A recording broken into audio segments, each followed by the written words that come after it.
Hello everyone, it is officially Falcon Heavy test launch month. Even if it gets scrubbed by a few days, it might not exactly get launched in January, but it will still be within the next 30 days.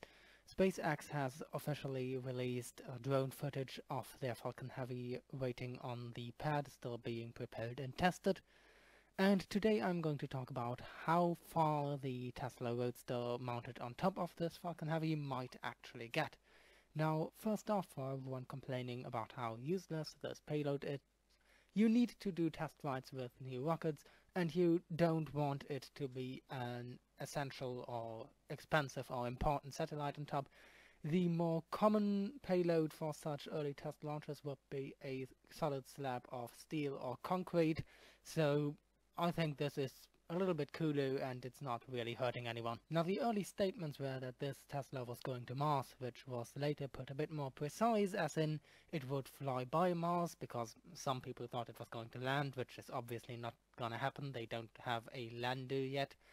So it's going to fly by Mars, probably not too closely, but with a little bit of distance, and then stay on a solar orbit. It would keep orbiting the Sun in a sort of elliptical Earth-Mars transfer orbit, probably slightly deformed by the gravitational acceleration by flying by Mars. Then, as some people pointed out, the Mars transfer window hasn't really begun yet. The 2018 transfer window begins in April, so it's still a little while away, and if you don't really understand the actual orbital mechanics behind this and you just look at that, it seems like it's not gonna get to Mars because there's no transfer window yet.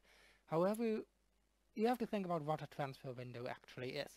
Now, there is, in the constellation of Earth and Mars, one specific point which is optimal for transferring to Mars.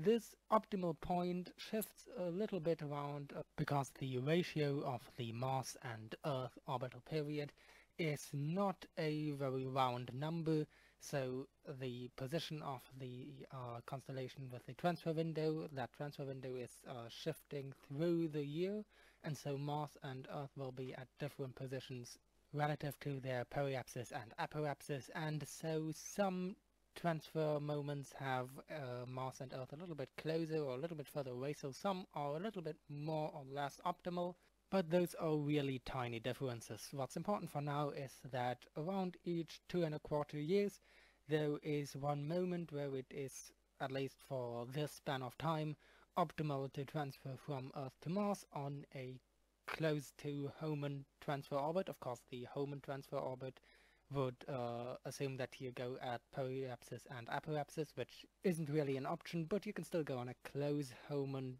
trajectory where it is relatively optimal to transfer.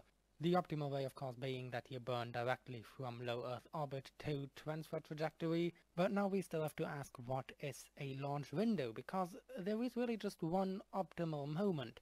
But of course, this is not really a sudden jump.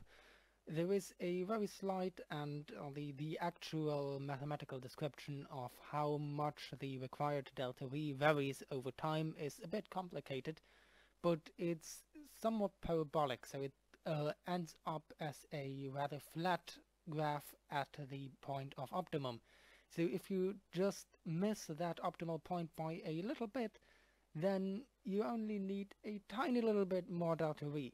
So what we've done is we've defined a transfer window around this optimal point, which is a honestly more or less arbitrarily defined window during which you need only negligibly more delta V than at that optimal point. And this is really important because, as I said, these are somewhat arbitrarily defined.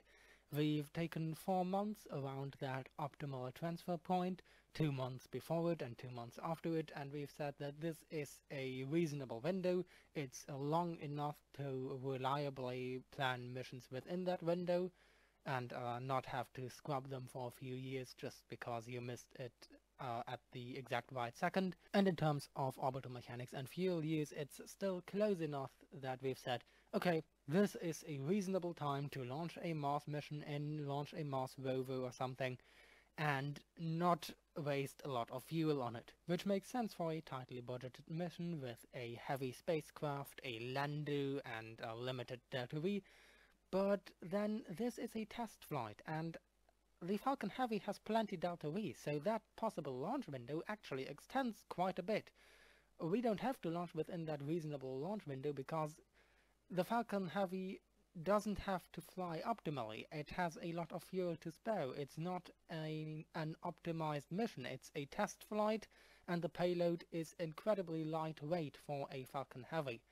If you look at the SpaceX website, for the Falcon Heavy it lists a payload to low Earth orbit of 63.8 tons, to geostationary transfer orbit of 26.7 tons, to Mars of 16.8 tons, and even to Pluto of 3.5 tons. That is still a lot more than a Tesla Roadster. These numbers are for an expendable launch, and the test flight will be reusable, or the boosters will all be landed. The outer boosters will boost back and land at Cape Canaveral. The center core will land on a drone ship.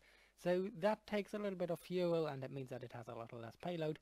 But we know roughly how much, and actually while there isn't very much specific data published about the Falcon 9, we know about how heavy the second stage is. We know how Delta V impacts the payload capacity. We have published data for payload capacities to geostationary orbit, fully reusable, and we can extrapolate that to Mars and still get much more payload than a Tesla Roadster. It's probably not gonna get all the way to Pluto fully reusable, not even without any payload, but it's still gonna go quite a way beyond Mars, and that widely extends the transfer window it has. The precise optimization behind this is a little bit tricky, but if you go on a very elliptic orbit with a periapsis even below Earth's orbit, you can use your Delta V rather efficiently, and with a little bit more Delta V you can extend the transfer window quite a bit. And it is coming up in 4 months, which is a little bit away, but then in terms of transfer windows, not that far away. It means the Earth-Mars constellation is off the optimal point by about 60 degrees, and you can correct that. A Tesla Roadster is listed at about 1.2 tons. The mounting mechanism and other additional mass is mostly already in the payload capacity calculation in the second stage mass. So it might be 100 kilograms more or so, but that is about 1/3 of the Falcon Heavy's listed payload to Pluto. And even in fully reusable mode, it's still less than 1/4 of the payload to Mars at an optimal transfer window. So they have enough Delta V left, which of course also means that the orbit might look a bit different than normal Mars transfer orbits, and might even mean, if they do it right, that they could fly by Mars several times. They might also do a bit of a gravity assist by Mars, and then they could have an orbit with an orbital period exactly half that of Mars, so they could fly by Mars on a regular basis, but I'm not sure if they're going to do that. Probably not. Still, this Falcon upper stage and this Roadster might very well fly by Mars. How likely it is to actually succeed is another question, which I should make another video about if I find the time for it. Of course, this also brings us to the slightly more joking questions. If a Roadster plays Space Oddity in space, where no one can hear it, is it still playing Space Oddity? And what does Elon's car insurance say about this? Now, Elon's car insurance is probably already a little bit more expensive after his anecdote he told in an interview, or I'm just gonna say watch this, but I'm pretty sure this specific Roadster is no longer insured anyways, and even if car insurance usually doesn't cover accidents happening while loading a car on a rocket and launching it to Mars, that's not really standard operation. So jokes aside, I hope I'll get around to make a video about the probability of this launch succeeding or not. It is an early test launch, but it might still be a bit more reliable than other early test launches. If I then still got time, I might look more detailed into the trajectory that this Falcon Heavy would likely take if it goes to Mars at this moment. I hope you found this somewhat interesting, and as always, thanks for watching.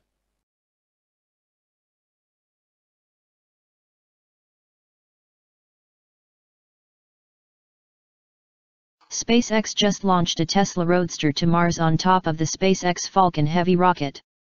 This was the Falcon Heavy's maiden flight. It's the launch that everyone's been waiting for. The Falcon Heavy is a monster. It has 27 engines, can generate more power than 18,747 jumbo jets, and is the most powerful rocket to fly since NASA's moon rocket, the Saturn V. Even though this was a test launch, Musk took the opportunity to send some payload to space.